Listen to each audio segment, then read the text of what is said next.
Okay, it looks like the player exodus has begun at Burnley. Ben Mee is set to leave Burnley this summer on a free transfer. His contract expires, I think, later on this month. Ben Mee and the club, when Sean Dyche was still manager, couldn't come to an agreement over a contract extension.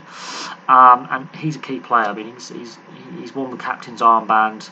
You know, he's a key part of that defence. And if Ben Mee is on the way out, I can see a lot of other players following. There's also a very strong rumour linking James Tarkowski with a move away from Turf Moor.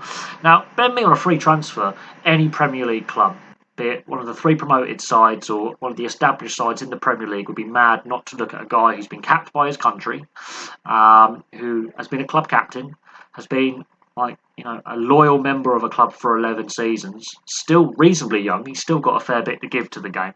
Any side would be mad not to pick him up. And there are some clubs looking to, freshen up their dressing rooms, and to pick him up on a free, you laugh it. And if James Tarkowski also decides not to put pen to paper and sign a contract extension, I think the player exodus at Burnley could begin. Plus, they have this leverage takeover and this £68 million debt they didn't have 2 years ago. And with them being in the Championship, it's harder to service that debt.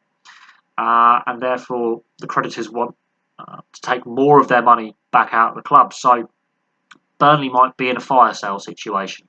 There could be a lot of player turnover at Burnley, which means I actually fear for them. I'm a Blackburn fan, but I fear for Burnley as a club.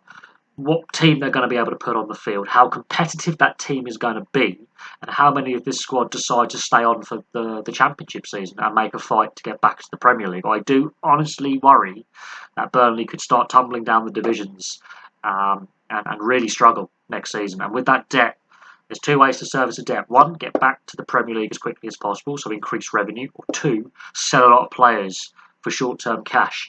And I fear it's going to be the latter. And I fear it could be longer, even with parachute payments, for Burnley to get back to the Premier League if they do so. So, Ben Mee set to leave Burnley on a free transfer this summer. Could that be the start of the player exodus from Turf Moor? Place your thoughts in the comments section below. I want to hear from Burnley fans. I want to hear from just football fans in general on this situation. Are Burnley set for a complete player exodus? What kind of strength side will they put on the field for next season in the Championship? Does Tarkowski leave as well? And what happens to Burnley? Do they struggle in the Championship next season? Do they bounce back at the first attempt? I think it's harder for them to do so. And with that ownership group, with the leverage takeover, I mean, that is kind of worrying. They've got to service that debt somehow. It's going to be harder in a lower division. So we'll see what happens with Burnley. But for now, from me, thank you very much for watching. Please place those thoughts in that comment section below. Give us a like and a subscribe, and I'll have some more content for you very, very soon.